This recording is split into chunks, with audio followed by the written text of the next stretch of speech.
All right, awesome. And who am I speaking with? My name is Shane. Is that like Rock, R-O-C-K?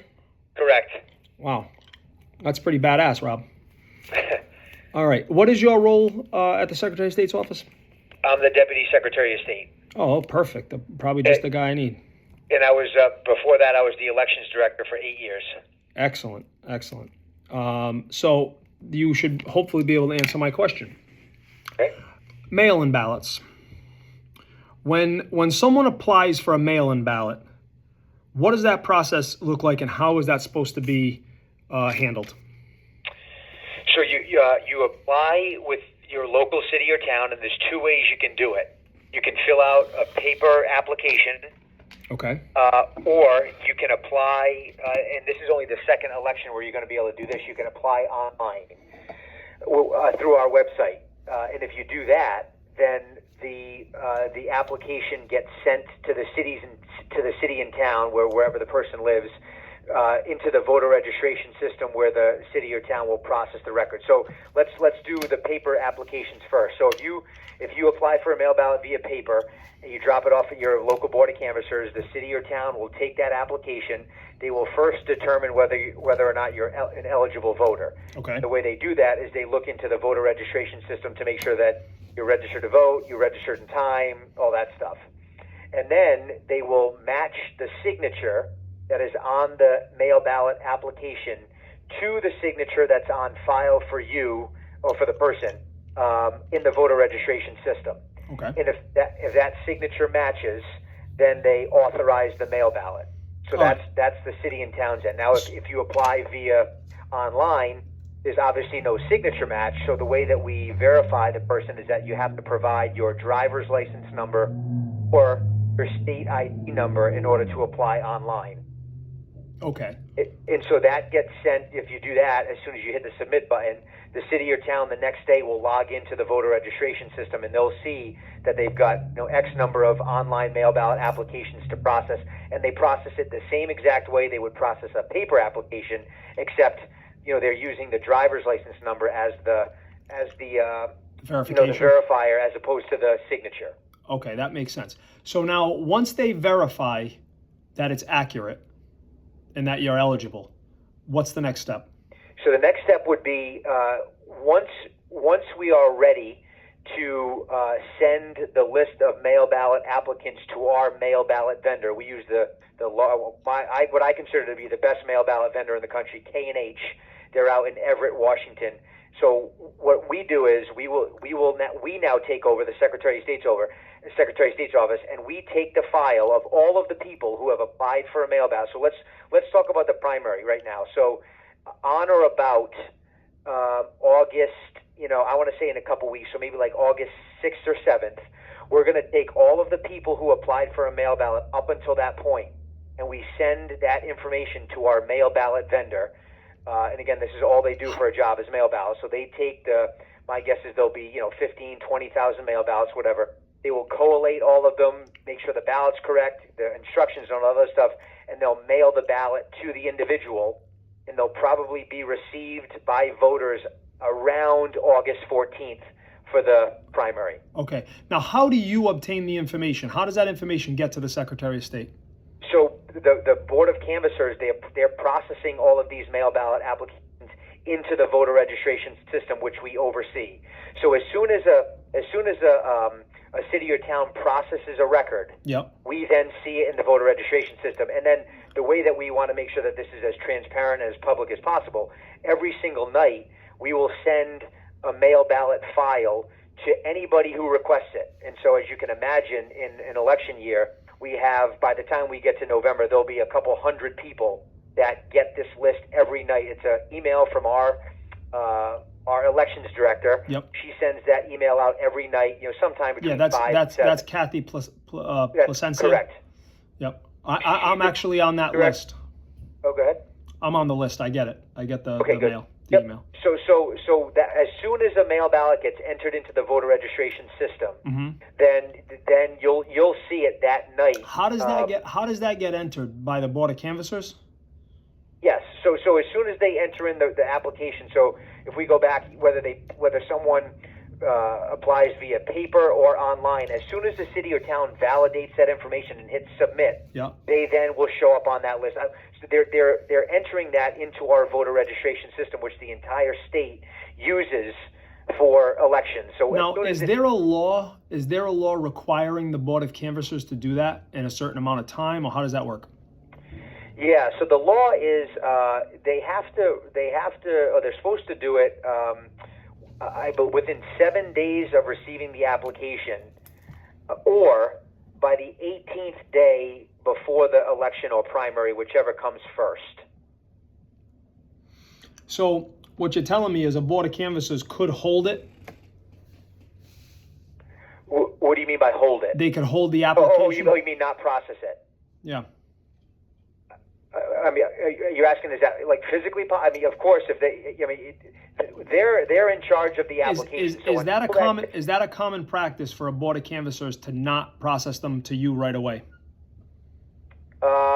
Generally speaking, no. I guess it would have to depend on the circumstance. Like, so for example, if someone applies in May for a mail ballot, the fact that they might wait, a week or two to put it in, that's possible. We don't like them to do that, but I guess it's possible. But no, generally speaking, the cities and towns are pretty good. They process the applications as soon as they get them, and I'm using that word in air quotes. I mean, Yep. within a couple days of receiving it. Now, where we get the Secretary of State's office, where we get very, we make sure that we tell the towns to process these applications as quickly as possible, especially when we're getting ready to send the information to our mail ballot vendor. Right. Because it actually, so just to, and I'll come back to your question, but just to continue on with this process. So when we send that big file to the mail ballot vendor, let's assume we're going to send it around August 7th.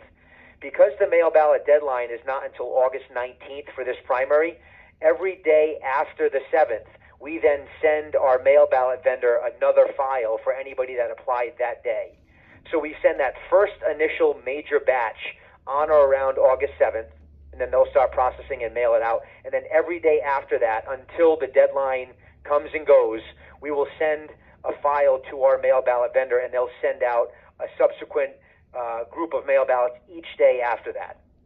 Okay. So at that point, it's really important that the cities and towns, process these applications as quickly as possible because, we're mailing them out. Now, is there a requirement though, like for that time frame? Is there some sort of law or some sort of rule or obligation that they have to do that? And if they weren't doing it, then what is the repercussion? Well, so the law is and actually, if you give me 2 seconds, I'll look it up. The law is the 7 day, within 7 days of receipt of an application, or by the 18th day before the primary or election, whichever comes first. That's a state law.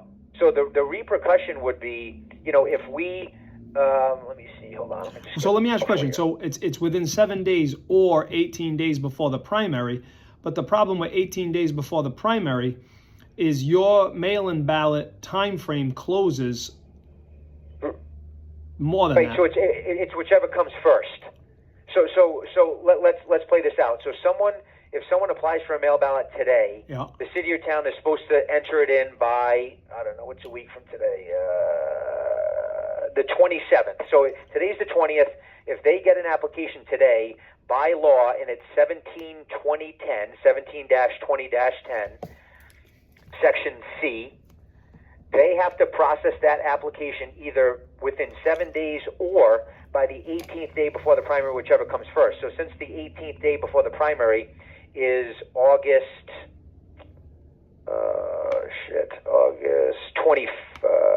21st, they have to process it by next Monday because that's before August 21st. The reason why that 18-day clause is in there is that if somebody applies, let's say somebody applies on the last day to apply for a mail ballot, which is August 19th. Mm-hmm. We don't want the town to wait 7 days. We want them to do it by the 18th day before the election, which is August 21st. So they only have 2 days to enter it in because we need to get these mail ballots out to people so they have time to receive it, vote it, and send it back. What's the typical time frame that you notice? So when I look at the email list each night that comes out, Yep. Seems like it updates daily. So a lot of these municipalities are putting them in right away. Is that what you prefer as common practice? Yeah, of course, yes. Okay. Have you ever had an issue with a municipality that did not report within the 7-day period? I mean, I can tell you that we've never, in my experience, had a city or town. Like once we say, hey, we're sending these mail ballots out on Friday, make sure everything's in the system by 4 o'clock. We have never had an issue.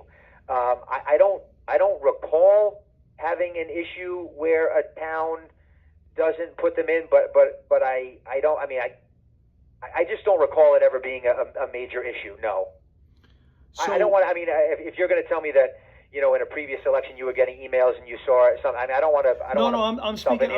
I'm speaking about this current situation. So let me ask you, how you've been there quite a while. You said you were the former director of elections. And how long? 20? Yeah. God bless you. Thank you for the service. So, in your experience in 20 years, how often have you seen a municipality report 0 mail-in ballot applications? For an election? Yes. It's never. I mean, every town always has mail ballot applicants. So if a town was reporting 0 mail applicant ballots, that would be a concern. At what point in the process? At this point, it's July 20th, and they report 0. Yeah, I would say that we would call the town and say what's going on. And this isn't a town; this would be a city. In fact, it's one of the 5 largest cities in the state. Yeah, I mean, it would be just a phone call down there to say, hey, if there's an issue, how come mail ballots aren't being processed? And again, legality from a standpoint, if you're, I guess I may be going beyond this conversation, but if someone were to know, I'm speaking hypothetically here, if someone were to be aware, like say a Board of Canvass member or someone that worked in the Board of Canvassers was aware of mail-in ballots or applications of mail-in ballots, and they would provide that information, let's say to someone who's a candidate, but that information wasn't being reported in the way in which every other municipality seems to report it, to me that would be a concern for some sort of election tampering. Would you agree? So explain that to me again. So you're saying that someone in the Board of Canvassers is providing... What I'm saying is if someone works in the Board of Canvassers and there has been applications for mail-in ballots, yeah, and they're not reporting them to you, to the Secretary of State, right? Yeah. But yet they could pass that information along to someone who's running for that office. Yeah, so I guess that's my confusion. So when you say pass it along, do you mean... so in order... I mean, Rob Rock is the candidate, right? Rob Rock is the current, rep or senator from this district. Yeah. And I'm the Board of Canvassers. Yeah. And I'm receiving all these mail-in ballots, but I'm not processing them, so they're not showing up on the report of the Secretary of State. Yeah. But I could pass that information along to Rob Rock so that he could have that advantage as a leg up to know where because as we know, mail-in ballots are the highest propensity voters typically, right? If you have a mail-in ballot, chances of you voting are close to 100%. Yeah. And there's a major advantage because people that need mail-in ballots are either A, out of town, incapacitated. I mean, usually there's an extenuating circumstance on why someone uses a mail ballot, correct? Well, they used to, not anymore. So well, yeah, now it's mail for any reason. Now. Now you don't need the reason, but typically, Yep. it's usually in a case where people are unable to either early vote or, if they're house-ridden, bed-ridden, whatever the case may be. Yeah. So I get. Yeah. So I think that they would have to pass the information on verbally, right? Because there's no way that they could enter in the voter registration system mail ballot applications without us seeing it. So you're saying that they would have to be passing this information to the candidate, just like over the phone, saying, "Hey, Joe Smith voted by for mail ballot." Potentially. But if you went to let me ask you this: if you went as Joe Citizen and you went into a Board of Canvassers, that on your nightly email is reporting 0, and you asked that Board of Canvassers if you could get a copy of the mail ballot requests, and they say we have 0, we haven't had any, but yet you have a copy of one that was stamped and processed by that Board of Canvassers, Do you think there's cause for a problem there? And where would you go to handle that? Yeah, so you're saying that someone just outright lied. That's what I'm saying. What you're saying. That's what I'm saying. So that's a problem if someone's lying. If you were to walk into a board of canvassers and say, hey, listen, there have been no mail ballot applications reported. It's July 20th. What's the deal? I would expect. I mean, there should be mail ballots processed by now. Let's get around that. Absolutely. There should be mail ballots now for even the smallest of towns. I would imagine have at least one mail ballot applicant. So if it was the fifth largest city in the state, they should definitely have them. So right? what I'm saying is, I guess I'd like to know a little more. Like by law, yes, they should have applied in. If they're going to say, well, perhaps they were processing with the whole nomination paper. The last 2 weeks have been just straight out with nomination papers. If they're down a person in the canvassing office and a person's working, I mean, I guess I'd like to know the reason. But under your example, you're saying that the person lied. I'm saying that the director. Yeah, I'm saying that the clerk of the Board of Canvassers said they have not received a mail-in ballot, and yet I have a physical copy of a date stamped, time stamped Board of Canvassers from that Board of Canvassers mail-in ballot. I have it. Yeah, so that's a lot. So that's an issue. I'm not sure it's illegal. It's certainly bad ethically to lie to someone because there's, like I said, I'd be very hard pressed to find. Oh, you said it's the largest city, so there's no way that there's no mail ballot application. Let me explain. Let me tell you. Their last election in 2024, they had over 500 mail-in ballot requests. Now they have 0. Do you find that to be concerning? Well, I find it to be concerning if they're not entered in yet. I find it even more concerning that there would be none. I don't think that's accurate. I don't. And again, I agree. You're telling me I agree. I can just tell you that there's no way it's possible that a town of the size that you're saying has had no mail ballots. If you were to tell me that like Little Compton or Foster maybe doesn't have a mail ballot yet, Correct. I still would be hard pressed, but not a big town. Correct. So if you have a population of around 48,000 people, it's highly unlikely for you to have 0 requests at this point. When as of last night we had 5,009 across the state. Yes, I would say that's impossible. So I would say that they haven't been entered in yet. Right, but if they said to you that they have 0, that they haven't received any, that's why they haven't been entered in, but I have evidence that they received it, then what do we do? How do we handle that? Is there a law being broken there? Well, I guess there's a concern about 17-2010. I mean, if because I would imagine that mail ballots have started to come in prior to 7 days ago. I guess technically that is that seven? Is that 7 business days or 7 consecutive days? It just says 7 days of receipt. So that would be consecutive. Even if you said 7 business days, I mean, there had to have been people that applied more than 7 business days ago. So I agree. If you're asking me, like Rob Rock, the Deputy Secretary of State, what I would do is I would make a phone call as soon as I hang up the phone with you to the jurisdiction that you're referencing, and I'd say, hey, what's going on here? Is what I would do. Yeah. As far as a lawful thing, I mean, I guess technically by the letter of the law, yes, 17-2010 is not being followed. I think that who would be responsible? The Board of Canvassers or the clerk? Who would be the party that is in violation of that law? Well, it would be the Board of Canvassers if they have mail ballot applications that they have not processed, and it's past the 7 days. That's on the Board of Canvassers. Yep. Now, the Board of Elections, which adds another layer. I know it's confusing in Rhode Island. So the Board of Elections, I understand it. Yeah, they oversee the local boards of canvassers, and so and I don't think this would be raised to the level of. Go before like a Board of Elections meeting for a hearing. I think this would simply, I would handle this as, I would call up the town, like I said, as soon as I get off the phone with you and say, hey, what's the deal here? And if they tell me, yeah, we've got, 50 applications, I tell them, well, you need to process these applications as soon as possible. And that's how I would rectify this issue. If you think that there's a deeper issue here where there's... I do. Yeah, so... and I'm actually, and frankly, if I can be...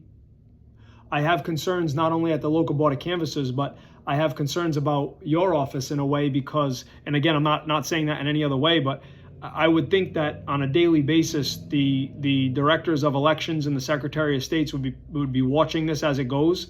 And I'm just amazed that they haven't caught on this yet. And other people that are running for office who hawk these mail-in ballots like it's gold.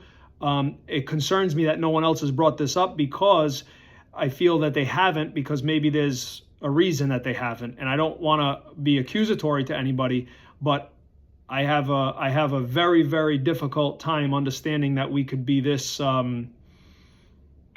negligent, All right, I would say. All right, so let's see here. So I can tell you right now that, from our office's point of view, we don't.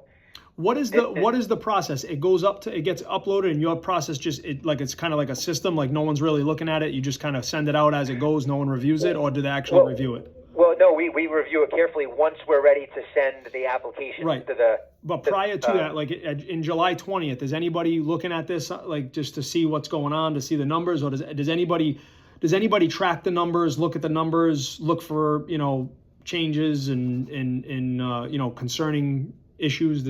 And maybe they don't, because it's never been an issue. I don't know. Yeah, so this has never been an issue in my experience. Now I'm looking at the list right now, and I just sorted by the towns that have it. So you're probably talking about East Providence. Bingo, interesting, isn't it? Yeah. So I also see Foster hasn't entered in any yet. Little Compton hasn't entered in any yet. And Block Island's got 3, or maybe more now. What's that? I said Block Island has 3, which is the lowest. That as of yesterday.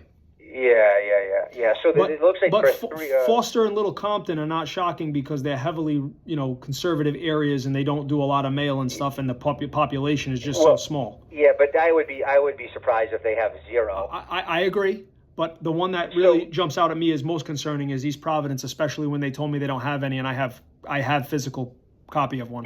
Yeah, so I'm gonna my assessment, and I let's assume you and I haven't had this conversation yet. I would say that my guess is that East Providence has just not entered any because they've been, and it's not right what I'm about to tell you, but that they've been dealing with the nomination papers for the last 2 weeks, and it just has. Why was there an issue with nomination papers in East Providence?